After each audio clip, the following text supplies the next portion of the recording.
¿Qué tal? Espero que estén todos muy bien. Bueno, hoy vamos a hablar respecto de la unidad 4 de nuestro programa, que tiene que ver con el régimen de nulidades y con las sociedades que no están constituidas de acuerdo a los modos previstos por la ley. Pero de manera introductoria vamos a charlar de la personalidad diferenciada. Ya habíamos estado conversando este tema, pero de todas maneras recordamos que la sociedad, una vez que su estatuto ha sido inscrito en el registro correspondiente, pasa a ser oponible erga omnes. Eh, Bien, y la ley justamente general de sociedades nos dice que esta personalidad diferenciada hace que las sociedades sean un sujeto de derecho, con el alcance fijado por la ley. Esto lo determina, como decíamos, el artículo 2 de la Ley General de Sociedades. Y esto de la personalidad diferenciada tiene un antecedente en la Constitución Nacional, puesto que el artículo 14 de nuestra Constitución nos habilita a unirnos para realizar industria lícita y cualquier actividad también comercial. Entonces estas sociedades tienen atributos que les son propios, tienen un nombre, un patrimonio, un domicilio, una capacidad, y entonces decíamos que es oponible a todo el mundo. Eso es como principio general, pero esta introducción la habíamos hecho porque hay en algunos casos en que la personería de la sociedad no puede ser oponible, es decir, estamos ante los casos de inoponibilidad de la personería jurídica. Este concepto fue, si bien jurisprudencialmente ya venía con anterioridad, fue incorporado en el artículo 54 infine de la Ley General de Sociedades, bajo justamente el título de inoponibilidad de la persona jurídica. Eh, y entonces, ¿en qué casos no va a ser posible oponer la personería jurídica? Cuando las sociedades están hechas obviamente con un objeto que debe ser lícito y en ese objeto debe centrar su actividad. Eh, pero si la sociedad tiene como finalidad violar la ley, esa sociedad no puede ser oponible a los terceros. También si mediante la sociedad vulneramos el orden público o la buena fe o vulneramos también derechos de terceros. ¿Qué quiere decir esto? Que las sociedades no las podemos usar para realizar actos que sean inapropiados y que excedan para lo que la sociedad fue constituida. En ese caso, tenemos que entender que tiene consecuencias. ¿Cuál sería la consecuencia jurídica? La consecuencia jurídica es que, como dicen, y hay teorías del corrimiento del velo societario. ¿Qué quiere decir esto? Que corremos a la sociedad y vemos la naturaleza del acto, pero las sociedades además no son responsables por ilícitos. Entonces, ¿quiénes van a ser responsables? Frente a terceros, obviamente también lo va a hacer la sociedad, pero en este caso incorporamos la responsabilidad de los socios que controlen esa sociedad o de los administradores de la sociedad. Y en ese caso, ¿qué va a suceder? Que quienes administren, controlen la sociedad, van a resultar responsablemente solidarios frente a los perjuicios que se cause con esta actividad. ¿Y en qué casos se podrían dar? Bueno, lo podemos ver o lo notamos a diario en el caso, por ejemplo, de los temas laborales, cuando una sociedad se utiliza para contratar gente que no está registrada o que no se realizan los aportes patronales. En ese caso, se va a determinar que quienes controlen esa sociedad van a ser responsables solidarios justamente con la sociedad por las deudas generadas, tanto laborales como fiscales. También podría darse justamente decíamos con el tema de impuestos.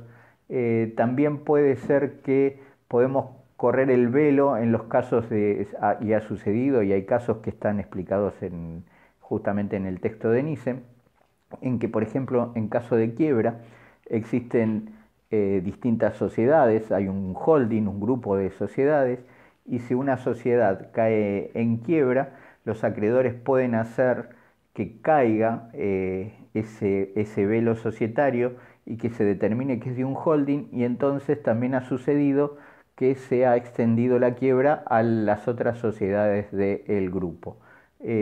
También ha habido ocasiones en que, por ejemplo, se ha utilizado las sociedades para vulnerar derechos de herederos.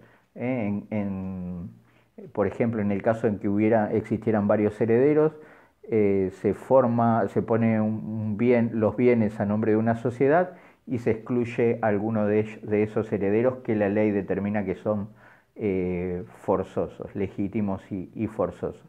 Entonces, si se estuviera vulnerando la legítima por medio de una sociedad, también podríamos hacer que se corra el velo societario. Esos serían los casos en que no serían oponible la personería jurídica. Y entonces, insisto, y con esto vamos redondeando este tema, los que controlen a la sociedad, ya sean administradores o socios, van a ser responsables solidarios. Bien, entonces a continuación vamos a comenzar a hablar del tema de las nulidades. Bien, adentrándonos de lleno en el contenido de la unidad 4, vamos a comenzar a hablar entonces del régimen de nulidad, que la Ley General de Sociedades lo tiene previsto entre el artículo 16 al 20. Lo que debemos decir acá que en cuanto al régimen de nulidad, la ley tiene un régimen propio que se aparta de los principios generales del Código Civil y Comercial de la Nación. El Código Civil y Comercial de la Nación, cuando habla de nulidad, implica que ese acto se lo considera como si nunca hubiese existido. En el caso particular de las sociedades, este paradigma cambia. En realidad, el principio general acá es que si existiera algún vínculo que implica nulidad en cuanto a uno de los socios, el contrato o estatuto sigue vigente y solamente afecta el vínculo de ese socio, que quedaría apartado del contrato. Ahí la única posibilidad que puede pasar es que, salvo o que implique la nulidad del contrato, es que el aporte de ese socio, la función de ese socio sea fundamental para el funcionamiento de la sociedad. Pero en principio, digamos, como regla general, es que la nulidad del vínculo de uno de los socios no afecta la nulidad del contrato, es decir, no implica la nulidad de toda la sociedad. Bien, después el artículo 18 nos determina cuándo se puede, uno de los casos en que podemos contemplar la nulidad, y es cuando la sociedad tenga un objeto ilícito. En realidad existen controles del organismo de inscripción, por lo general entonces no se van a dejar inscribir objetos ilícitos, pero jurisprudencialmente se ha contemplado algunos casos en que se consideró que el objeto era ilícito, como por ejemplo cuando se constituyó una sociedad para realizar una facturación doble, ¿no? Y de esa manera vulnerar derechos fiscales. En ese caso, sí implica la nulidad de la sociedad. Y eso tiene consecuencias importantes, por lo menos fundamentalmente frente a los socios. ¿Qué sucede acá? ¿Qué sanciones tiene? Porque estamos hablando justamente de que los socios hicieron una sociedad a sabiendas de que esa actividad iba a ser ilícita. Entonces, como decíamos anteriormente, implica la nulidad de la sociedad. Cuando implica la nulidad de la sociedad, también lo que trae como consecuencia es que esa sociedad indefectiblemente debe ser liquidada. Y además, cuando se liquida la sociedad, al margen si ha podido solventar las deudas que tenía y demás, si quedara algún remanente, los socios ni siquiera tienen derecho a pedir el remanente que quedara de la liquidación. Ese remanente va a ir a parar a un fondo educativo. Finalmente, lo que también implica es, decíamos, si hubiera un remanente, los socios no pueden pedir ese remanente, pero además, si no alcanzara para cubrir las deudas de la sociedad, aún en los casos en que hubieran constituido una sociedad en que limitaran su responsabilidad, esos socios van a tener una responsabilidad por las deudas societarias de carácter solidario e ilimitado, es decir, que cualquiera de los socios responderá por el total de la deuda y con sus bienes personales. Y por último, en las consecuencias podríamos decir que esta acción no prescribe, es decir, el paso del tiempo no le da la posibilidad de subsistirla o de subsistencia a la sociedad, con lo cual en cualquier momento va a traer aparejada la nulidad. Otro supuesto es la sociedad que tenga un objeto lícito pero una actividad ilícita. En ese caso vamos a tener que diferenciar. ¿Por qué? Porque vamos a tener la posibilidad de que existan socios de buena fe y socios de mala fe. En ese caso, los socios que son, también va a implicar la liquidación de la sociedad. En el caso anterior, como en este, la liquidación va a ser judicial, es decir, por medio de un liquidador judicial. Bueno, y diferenciando acá, en este caso, de la sociedad de objeto lícito pero actividad ilícita, los socios de buena fe van a, en el caso de que se liquide y hubiera algún remanente, los socios van a poder cobrar ese remanente de acuerdo al aporte que hayan realizado. Los socios que no fueran de buena fe o los administradores de la sociedad no podrán de ninguna manera retirar el remanente y ahí también irá al fondo educativo.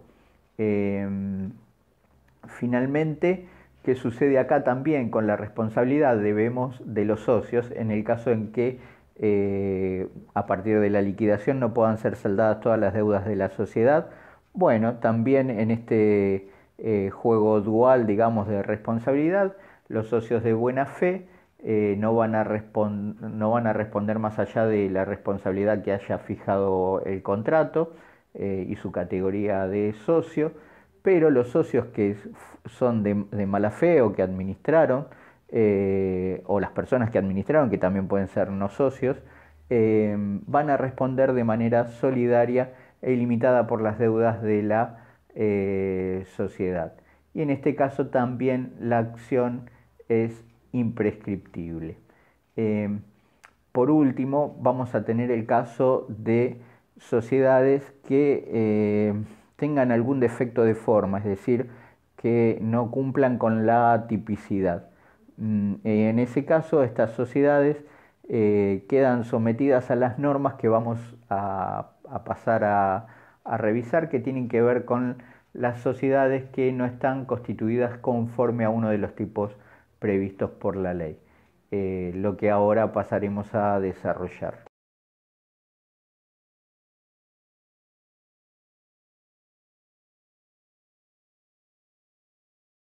En lo que respecta a las sociedades no constituidas según los tipos previstos por la ley, estas están legisladas entre el artículo 21 y 26. Lo que tenemos que tener en cuenta acá es que hay un cambio de paradigma. Estas sociedades antes eran denominadas sociedades irregulares o sociedades de hecho. Y lo que hacía la ley era justamente castigar este tipo de sociedades. Se trataba de que no existieran y se las castigaba negándole personería y que los socios tuvieran una responsabilidad eh, ilimitada y solidaria. Tampoco podían ser titular de bienes porque se le negaba toda posibilidad legal. Eh, Bien, y a partir de la nueva reglamentación de la Ley 26994, en estos artículos que antes yo les comentaba que ahora están vigentes, vamos a encontrar de que los determinan distintos supuestos.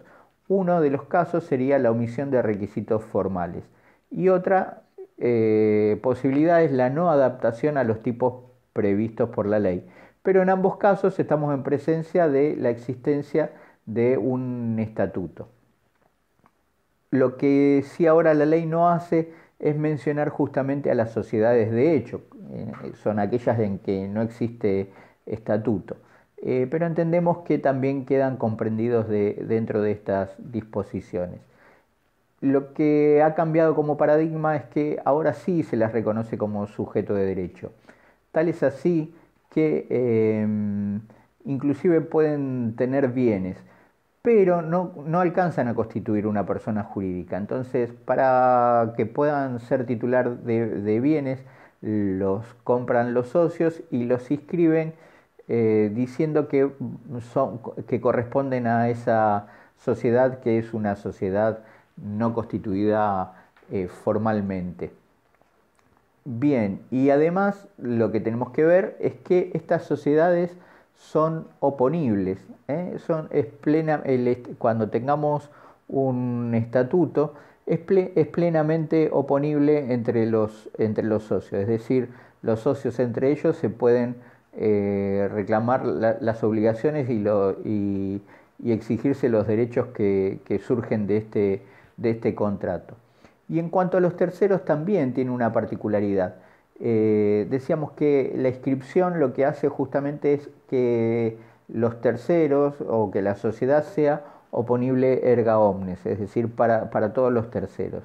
En este caso no tenemos esa oponibilidad erga omnes, pero sin embargo los terceros que conozcan de la existencia de la sociedad y el contenido de la sociedad, eh, porque han tenido a la vista el contrato, quedan sujetos también, es decir, que les son oponibles las cláusulas contractuales. Eh, ¿Y cómo podemos probar la existencia de la sociedad? La ley nos dice que la prueba, digamos, vamos a remitirnos al Código Civil y Comercial de la Nación, que la prueba puede ser amplia, pero lo que no va a ser admitido es la prueba por testigos. Y entonces vamos a tener que tener un principio de prueba también por escrito. En cuanto también como se le reconoce existencia, tiene una administración. Bueno, cualquiera de los socios puede administrar o quien pruebe el contrato puede ejercer la representación de esta sociedad. Ya habíamos dicho también que podían tener bienes y cómo podían adquirirlos para que fueran de la sociedad. Y lo que también es muy importante destacar es el sistema de responsabilidad que ha cambiado sustancialmente. Decíamos que antes la ley castigaba a los socios que tenían este tipo de sociedades, diciendo que respondían con sus bienes de manera solidaria y limitada, porque era como si la sociedad no existiera. En este caso, la ley lo que nos dice es que los socios van a responder de manera mancomunada, es decir, por la participación que cada uno de ellos tenga en la sociedad. Acá vemos que podríamos hacer una crítica que la hace fundamentalmente Nissen, que va a decir que hay sociedades que están regularmente constituidas, por ejemplo una sociedad colectiva, y el socio colectivo tiene una mayor responsabilidad que un socio de una sociedad que no está constituida regularmente. Bien, otra posibilidad que nos da es la de subsanación de la sociedad. ¿Qué quiere decir esto? Que en cualquier momento, cualquiera de los socios, mientras esté vigente el estatuto o contrato social, puede pedir la inscripción de la sociedad. Lo que sí, para inscribir la sociedad, lo que se va a precisar es, como en toda inscripción de un contrato social, es la unanimidad.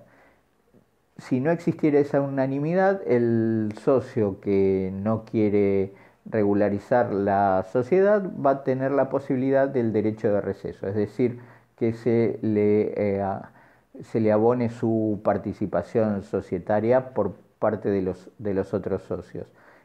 Otra posibilidad también es que se pida judicialmente esa regularización. Y bien, ¿de acuerdo a qué tipo se va a regular? En principio a lo que esté determinado en el contrato que hayan realizado los socios. Y si no, lo va a fijar el juez. ¿Mm? Como decíamos, el socio que no esté de acuerdo va a tener también el derecho de receso. Otra posibilidad que tienen los socios es de solicitar en cualquier momento la disolución de la sociedad. Esto está determinado en el artículo 25 infine. Y una vez que el socio notifique su voluntad de disolver la sociedad, habrá 90 días o después de 90 días se tendrá que liquidar la sociedad. Pero en ese plazo puede suceder también que se desinterese a ese socio abonándole su participación, es decir, los demás socios le abonan su participación y va a seguir existiendo la sociedad. Vemos entonces que hay un cambio de paradigma. Cuando antes se trataba de evitar la existencia de este tipo de sociedades, ahora lo que la ley intenta es que éstas continúen con su actividad. Bien, con esto vamos cerrando este tema entonces y hablaremos próximamente de las cuestiones que nos quedan aún pendientes. Bueno, hasta luego.